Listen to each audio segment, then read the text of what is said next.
In your average high street, there are many stores and restaurants that do not cater for people with disabilities.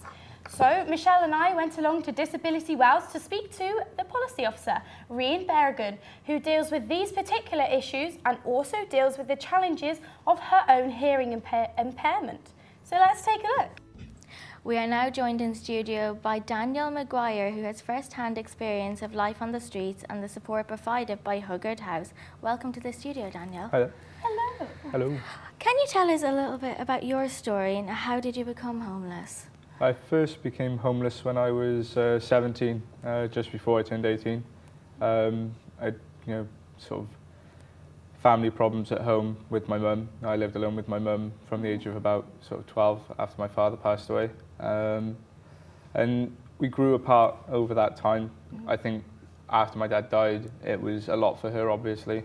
Yeah. And we argued about little things, and eventually she decided that I'm guessing that she decided she couldn't, sort of deal with the pressure anymore. Okay. Do you want to tell us a bit about your challenges that you faced when you were living on the streets? What things did come up?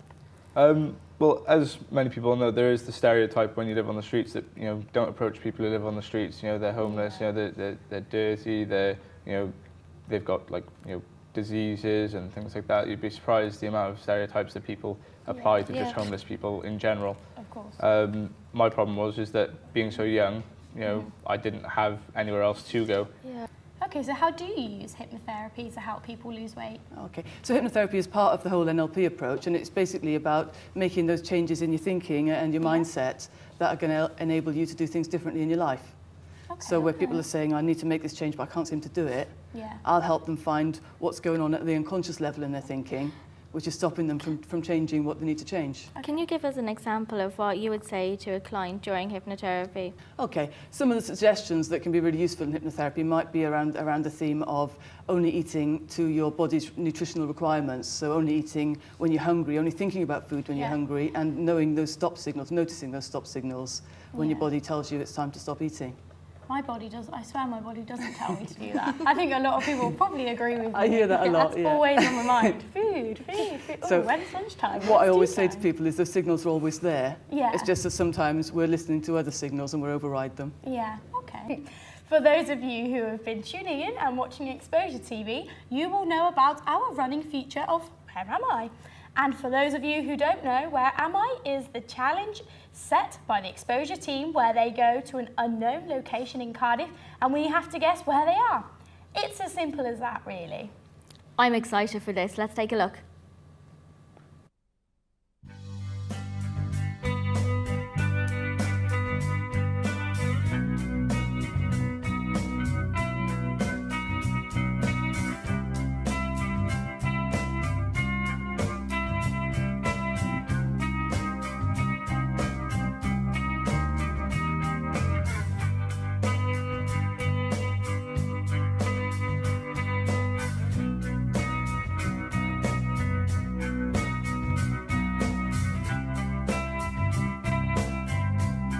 So, do you want to explain about yourself and your background and what you study at this university? Sure, yeah. So I'm actually from Canada.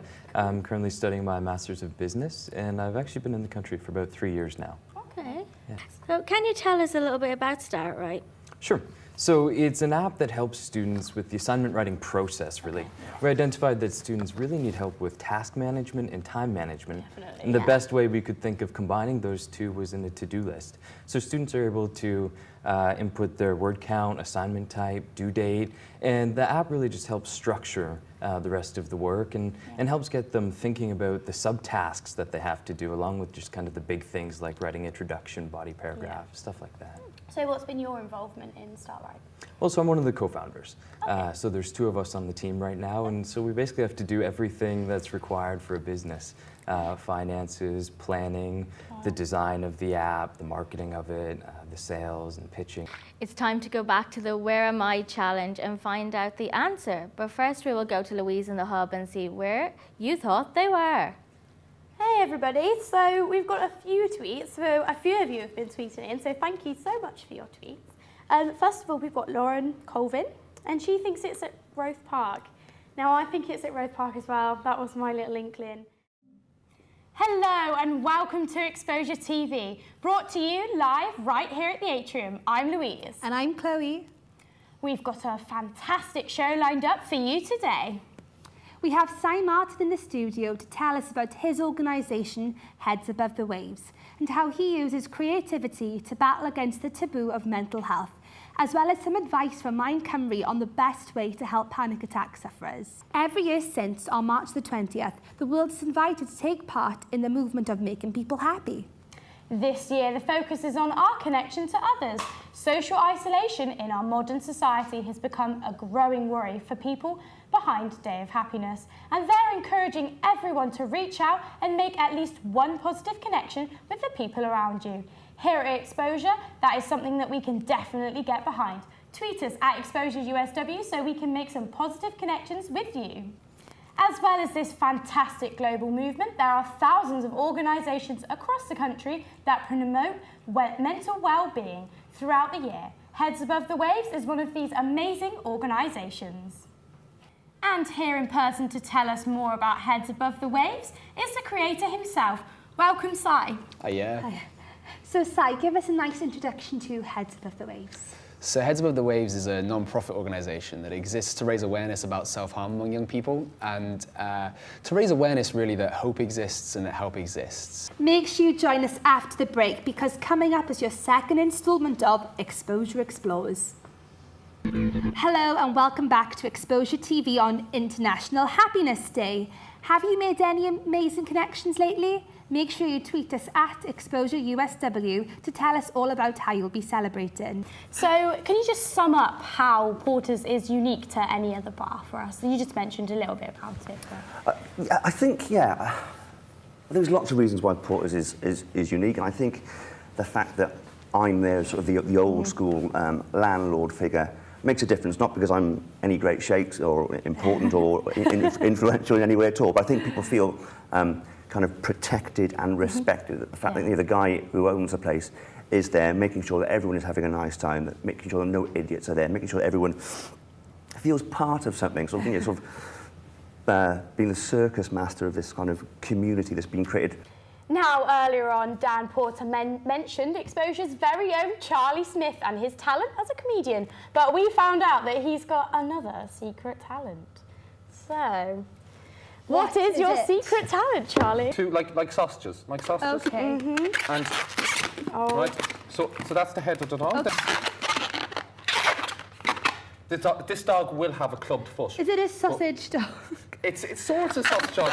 More like a balloon dog. On the show, we take an insight into Touch Trust, a charity based in Cardiff Bay in the iconic Wells Millennium Centre. We meet Ragsy, a musician who discusses his new independently funded debut album, Ouch. For those of you who don't know who Ragsy is, try remembering the voice 2 years ago. Touch Trust is a charity that helps those with learning difficulties, complex needs and other vulnerable groups within society. If you saw yesterday afternoon's show, you'll know that Touch Trust offer a unique creative movement programmes to all individuals. With an inspirational team, we went to visit the Happy Centre to have a further insight into the lives of those at Touch Trust. If you want to find out more about Age Cymru and our link with the charity, check out our website exposure2015.uk.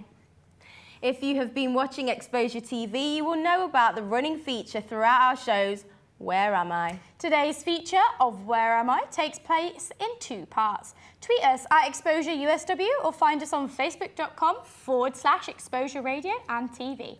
We did music performance for 2 years and that's how we met, and it wasn't until the end of our college course we had to do a rock opera, so we had to write the lyrics, do a story, write all the music for it, and we played each other's love interest in the...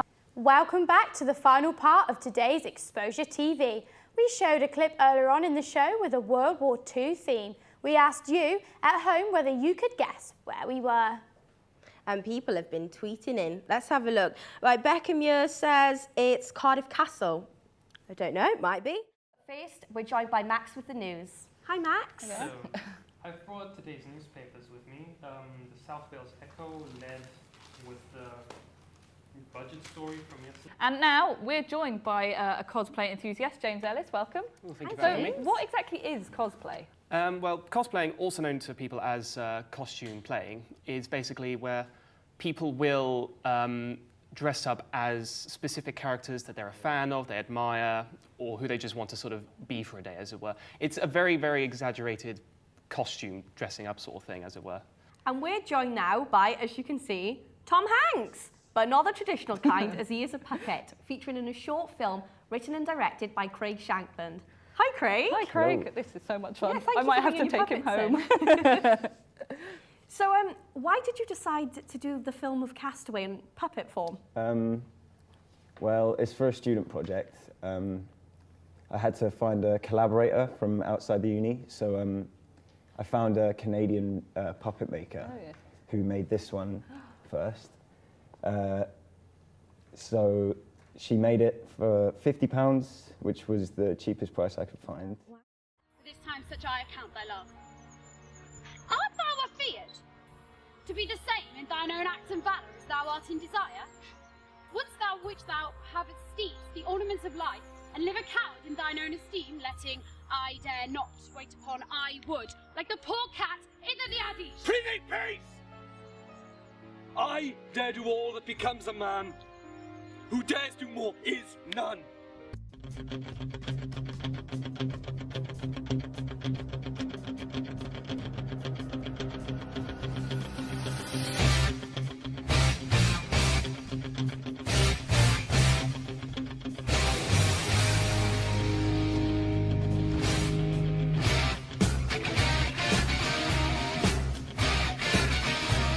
Yeah, once you've gone up to the Black Wheel Park and back down again, you come back around the hut, and so we start and finish in the same point, and hopefully there'll be lots of people there to support us and hand us our medals.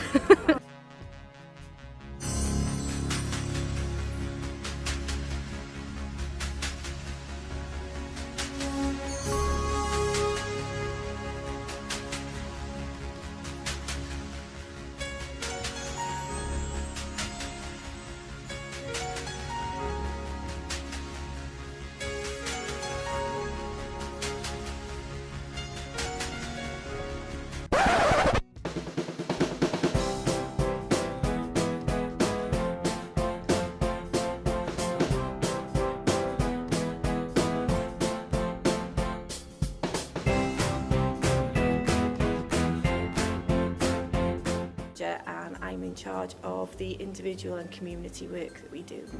So that's going out obviously into the communities.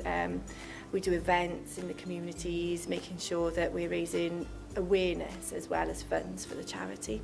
So we're organising a bucket collection today out in the city centre.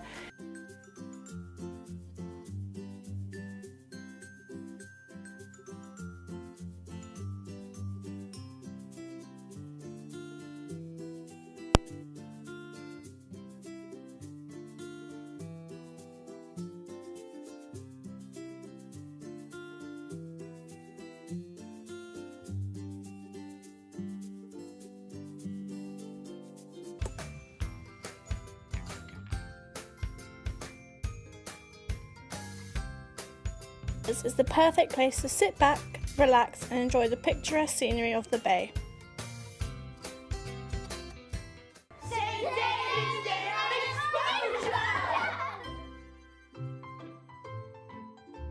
We've been doing lots of activities and stuff, and we've been making some Welsh cakes.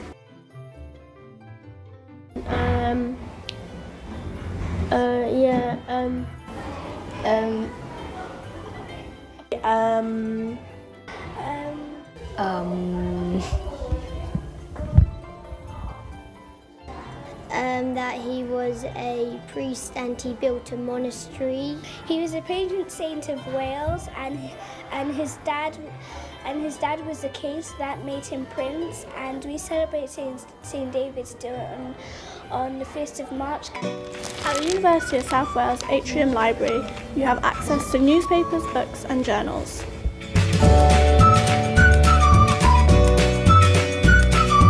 With a wide selection of resources, you can get DVDs and CDs. I love Trance Masters. There's plenty of room to study, but you've got to be quiet.